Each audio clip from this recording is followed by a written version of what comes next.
We're talking about winter forecasts in our Thursday Throwback tonight.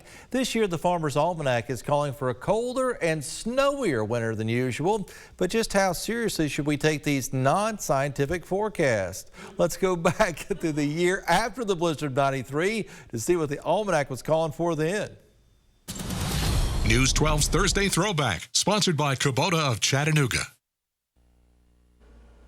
Who could have predicted the blizzard of '93 would cripple the South the way it did?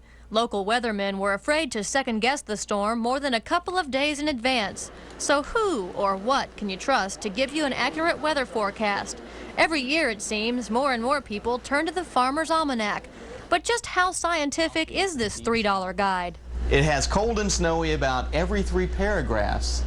And you're going to hit it right one of these times when it says cold and snowy, and then everybody's like, you should have seen the Farmer's Almanac. It said it was going to be cold and snowy, and if you'd have looked at that, you'd have forecasted it right. But the Almanac not only has your local forecast, it also tells you when the best time to plant crops will be. And it has other articles too, like this one explaining love and sex. If you've never planted your own garden and you didn't grow up on a farm, well, you might think these Farmer's Almanacs are just cheap entertainment.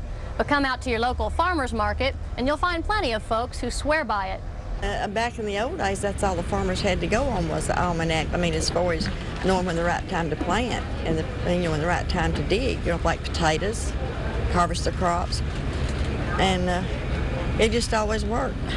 Of course, there are those who have their own way of predicting the weather. Dick Freimeyer uses thermometers and a Japanese maple tree to give his yearly forecasts. Is this just show and tell, or is this really scientific, do you think? Well, you don't think I'd be doing it 28 years if it wasn't something to it. Well, maybe there is something to these alternative weathercasting methods after all. If it snows on Thanksgiving, we'll know for sure. Christy Hartman, News 12. That is so neat. And for the record, we didn't get any snow that winter, but we did get a 2-degree low one day that winter.